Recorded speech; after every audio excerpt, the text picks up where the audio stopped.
Boche Gold and Diamonds. Buy now, pay later. സമാന്തര പാലം നിർമ്മാണം നടക്കുന്ന ഈസ്റ്റ് ഒറ്റപ്പാലം പാലത്തിന് സമീപത്തെ പതിവ് ഗതാഗത കുരുക്കിന് കാരണം റോഡിലെ കുഴികളെന്ന താലൂക്ക് വികസന സമിതി യോഗത്തിൽ ആക്ഷേപം. മാസങ്ങളായി തുടരുന്ന ഗതാഗത കുരുക്ക് പരിഹരിക്കാൻ PWDയും പോലീസും ഉടൻ ഇടപെടണമെന്ന് പ്രതിനിധികൾ ആവശ്യപ്പെട്ടു. ദിവസവും നഗരത്തിലേക്കാൾ ഗതാഗതക്കുരുക്കാണ് പാലത്തിന് സമീപം അനുഭവപ്പെടുന്നതെന്നാണ് പരാതി. പലപ്പോഴും വാഹനങ്ങളുടെ നീണ്ട നിരയാണ് ഇവിടെ കാണാറുള്ളത്. ഓണക്കാലം വരാനിരിക്കെ കുരുക്കഴിക്കാൻ നടപടി വേണമെന്ന് അംഗങ്ങൾ ആവശ്യപ്പെട്ടു.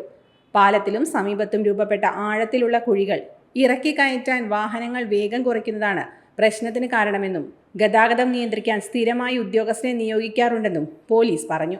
കുഴികൾ ഉടനടച്ച് റോഡ് ഗതാഗത യോഗ്യമാക്കണമെന്ന് യോഗം PWDക്ക് നിർദ്ദേശം നൽകി. കുഴിയടപ്പ് ഉടൻ പൂർത്തിയാക്കുമെന്ന് PWD അസിസ്റ്റന്റ് എഞ്ചിനീയർ പറഞ്ഞു. താലൂക്ക് ആശുപത്രിയിലെ സായാഹ്ന OP ഉടൻ പുനരാരംഭിക്കണമെന്ന് പ്രതിനിധികളിൽ ചിലർ ആവശ്യപ്പെട്ടു. HMC ഫണ്ട് ഉപയോഗിച്ച് 2 ഡോക്ടർമാരെ താൽക്കാലികമായി നിയമിക്കാൻ തീരുമാനമായിട്ടുണ്ടെന്നും 11-ന് കൂടിക്കാഴ്ച തീരുമാനിച്ചിട്ടുണ്ടെന്നും സൂപ്രണ്ട് അറിയിച്ചു. താൽക്കാലിക നിയമനം പൂർത്തിയായാൽ ഉടൻ സായാഹ്ന OP തുടങ്ങും. യോഗത്തിൽ Ottapalam block panchayat president K. Suresh അധ്യക്ഷനായി. Time kids pre school, Mannanur road, Vaniyamkulam. .view news. കാഴ്ചകളാണ് ലോകം, കണ്ടു തുടങ്ങുക.